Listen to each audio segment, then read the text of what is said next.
حاجیان وردرومي د زخمي زړونو دوا ده دا کعبه کور د الله ده دا کعبه. السلام علیکم ورحمة الله وبرکاته.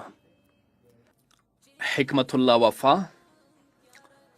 د کندهار له ولایت څخه سلامونه رالیږلي او د سلام نه وروسته لیکلي چې زه یوه پوښتنه لرم. پوښتنه مې دا ده چې زه یو طالب العلم یم،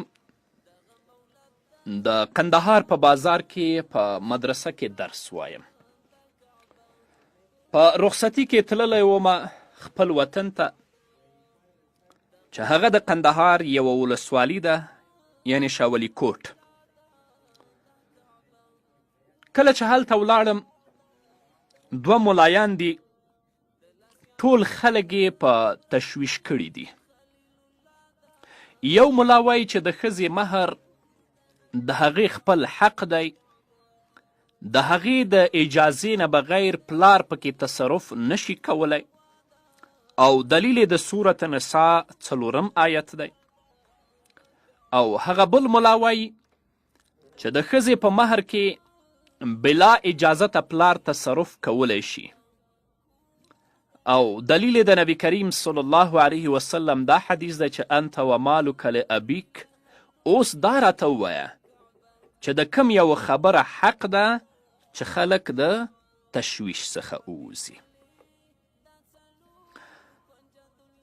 په دې کې شک نشته چې قبض د مهر به پلار کوي، او په دې کې هم شک نشته چې تصرف به په همدغه مهر کې پلار کوي. یو پلار کولی شي چې د لور د مهر په پیسو باندې خپلې لور ته یو بل څه واخلي او هغه خپلې لور ته تسلیم کړي، او لور په دې باندې اعتراض نشي کولی چې زما د مهر په پیسو باندې دی ولې دا عین ماته واخیسته، ولې دې دا سامان ماته واخیست. ځکه چې ولایت د قبض د مهر او تصرف په دې کې دا د آباو لپاره دی. علامه ابن عابدین الشامی رحمه الله په رد المحتار کې په 2م جلد کې په 508 صفحه کې باب المهر کې دا مسئله په تفصیل سره څیړلې ده. همدارنګه د دارالعلوم دیوبند فتاوا په 8م جلد کې په 243 صفحه کې په مسائلو او د احکامو د مهر کې لیکي د لور د سامان لپاره پلار څه برخه د مهر اخیستلی شي، او بیا کولی شي چې په همدغو پیسو باندې خپلې لور لپاره یو څه سامان واخلي او خپلې لور ته تسلیم کړي. نو ولایت د قبض د مهر، همدارنګه تصرف په مهر کې دا د آباو لپاره دی، او دا د آباو او د پلرونو حق دی. اما پلار په دې باندې پوه شي چې د خپلې لور په مهر کې داسې تصرف نشي کولی چې په هغې کې لور ته تاوان وي. ځکه په اسلامي شریعت کې ښځه د خپل د مهر مالکه ده، او خپل مهر په هرې طریقې سره استعمالولی شي. کې خپل خاوند ته بخي، کې بل چاته په هدیه ورکوي، پلار او نور خپلوان د اعتراض حق نه لري. هندیه په 8م جلد کې په 314 صفحه کې په 9م باب کې په 10م فصل کې لیکي للمرأة ان تهب مالها لزوجها من صداق دخل بها زوجها او لم يدخل وليس لأحد من أوليائها أب ولا غيره الاعتراض عليها. ښځې لپاره دا حق شته چې د خپل د مهر څه حصه یا ټوله خپل خاوند ته وبخي. خاوند ورسره جما کړي وي یا یې نه وي کړي. وليس لأحد من اولیائها اب ولا غیره الاعتراض علیها.